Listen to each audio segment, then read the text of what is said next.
Walking into a sterile corporate networking event is a scenario almost every professional dreads. You scan the room, and the whole exercise quickly starts to feel like begging for access. For most of corporate history, that anxiety made sense. An entry-level employee rarely arrived on day one with a functional skill that the senior executives didn't already possess. Because knowledge only flowed in one direction, networking became a rigid, top-down ladder. Junior professionals had to awkwardly pitch themselves upward to older leaders, hoping to be noticed.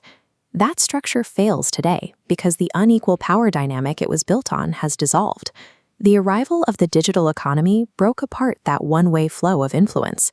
Today, younger professionals enter the workforce possessing native technological and cultural instincts that senior leadership desperately needs to understand.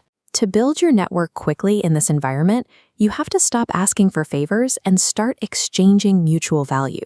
You do this through a tactic called the reverse mentoring flip. When you offer your unique generational perspective, you instantly level the playing field. Visionary leaders actively seek this out. In 1999, GE CEO Jack Welch realized his executive team was falling behind.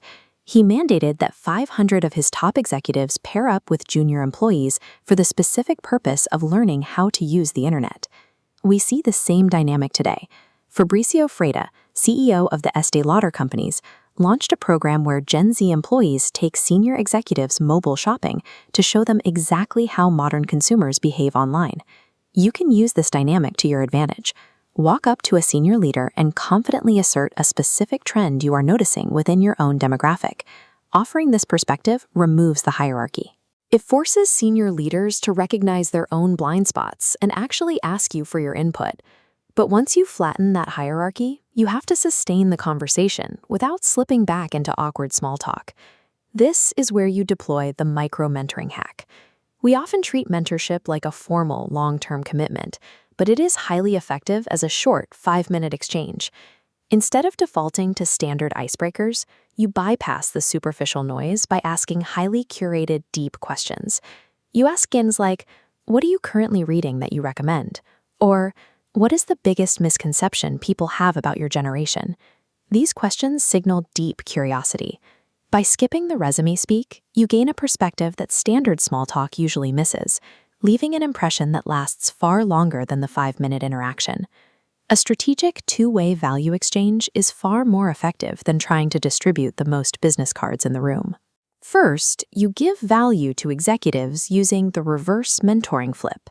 Then you get value back by using the micro-mentoring hack. Deploying this two-step formula helps you quickly build a modern network of powerful advocates who genuinely respect your insights.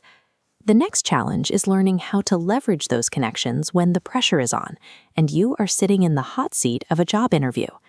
In video 27, we will cover interview excellence, showing you how to architect your professional narrative to trigger the halo effect of likability. I'll see you there.